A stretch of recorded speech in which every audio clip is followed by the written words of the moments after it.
Subscribe to Spirit of Harvest on YouTube and follow us on Facebook for more. See you there. In this retelling of the beloved parable of the prodigal son, we will follow the journey of a young man, whom we have named Eli. His father, whom we have named Amos, is a wise and patient man. Though these are not the original biblical names, we have chosen them to bring the story to life while honoring the timeless lessons of grace, redemption, and forgiveness. Amos was a man who had given his life to the land and his family. The older son, Samuel, faithful and steady, content in his father's work. His heart was firmly planted at home, knowing his place and finding peace in his responsibilities. But the younger, his heart longed for distant lands, for the unknown, while his family's life was one of stability and peace. Eli yearned for something beyond these walls. Eli went to his father with a simple request, one that would change everything. Father, I want my share of the inheritance now. I'm leaving to find my own way. Amos's heart sank as he understood the weight of his son's request. But as a father, he knew he could not stand in the way of his son's journey. I have worked my whole life for this family. But if it is your desire to go, then my son, I will give you what you ask. And so, with a heavy heart, Amos prepared to give his son what he asked for. With his father's gift in hand, Eli stepped away, not knowing the cost of his choice. But the path he chose was now his own. Eli turned his back on all he knew, and with that, he stepped into the unknown. Amos stood in the quiet evening, watching his son vanish into the distance, his heart heavy with sorrow, but also with hope. By the way, if you find any of these videos interesting or enjoyable, please consider subscribing. These take a long time to make, and it really helps out. Eli entered the city, a place full of promises and endless possibilities. He forgot about his father's estate, replaced by the excitement of the unknown. The city seemed to welcome him, offering everything: wealth, laughter from new friends, and the pleasures of the moment. He felt on top of the world. His money seemed endless, and with every coin spent, his happiness grew. But the more he spent, the closer he came to losing everything. Freedom was all he had ever wanted, and now he was living it fully. Surrounded by temptations, the lessons of home were forgotten. The world promised everything. As days passed, his money started to run out. The excitement of his new life slowly faded. Even though the world still offered everything, something inside him felt empty. The city that had welcomed him now seemed distant, and he had to face the consequences of his choices. The parties, the laughter, and the music were still there, but he felt like a stranger in the life he had chosen. The joy once found now felt like a distant memory. The truth hit hard. The world that had once embraced him now seemed cold. His wealth and status felt useless.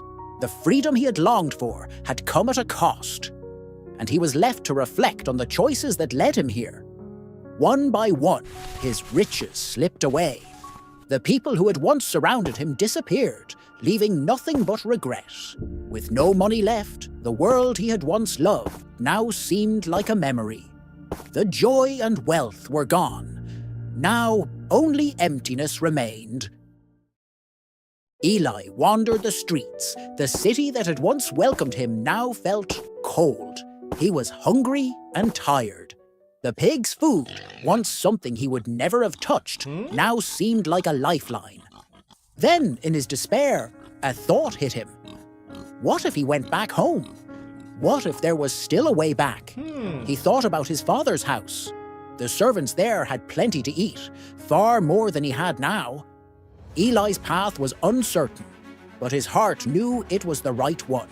He was going home, no matter the cost, no matter how broken he was.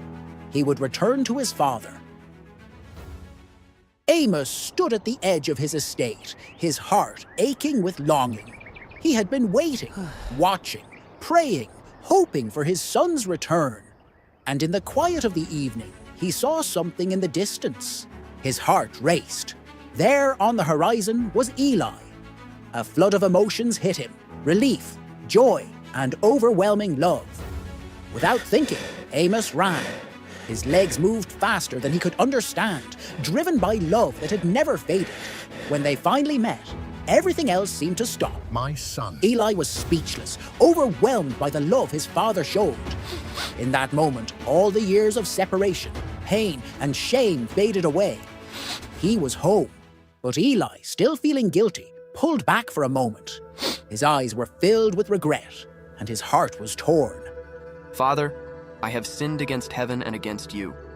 I am no longer worthy to be called your son. Amos looked at him with compassion, no anger in his eyes.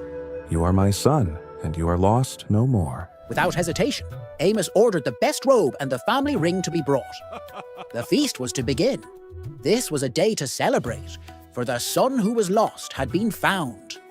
As they walked toward the house, the sounds of celebration filled the air. That night, the table was set and the feast began. The past was forgiven and a new beginning started. But from the fields, Samuel, the older son, came back. The sounds of celebration reached his ears. Unable to hold back his feelings, Samuel asked one of the servants. Why is there a feast? Why are they celebrating? The servant, with a knowing smile, explained. Your brother has returned, and your father has ordered a feast to celebrate his homecoming. The words hurt Samuel's heart, but they also made something inside him break. He had stayed, worked, and obeyed. Yet his brother, who had wasted everything, was being treated like nothing had happened. Unable to hold back his frustration, Samuel stormed into the feast, his voice breaking the joy. You never gave me a feast like this. But he who wasted everything is welcomed home like a king. He shouted. I've been here, working, while he squandered everything. Why does he deserve this? Amos's heart ached as he looked at Samuel, his son who had stayed, worked, and obeyed. He spoke gently, but with the love only a father can have. My son, you are always with me, and everything I have is yours. But we must celebrate and be glad, because this brother of yours was dead and is alive again. He was lost and is found. As the celebration continued around them, Eli sat with Amos, his heart heavy with gratitude. He had once been lost. He had wasted much, seeking fulfillment in empty places. But in his father's forgiveness, he found something that was deeper than any treasure he had once sought: his father's love. And so, as Jesus was telling this parable, the true meaning became clear. This was not just the story of a son returning home. It was a picture of God's unending grace and mercy. No matter how far we wander, no matter how lost we may feel, God, like Amos, will always welcome us back with open arms. His love does not waver. His forgiveness knows no bounds. And his heart is always ready to embrace us.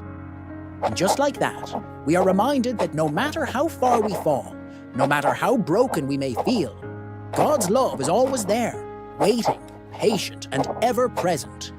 His arms are open wide, ready to heal, ready to restore. And all we need to do is turn back to him. If you haven't subscribed yet, please don't forget to do so. It really helps us continue providing you with amazing videos like this.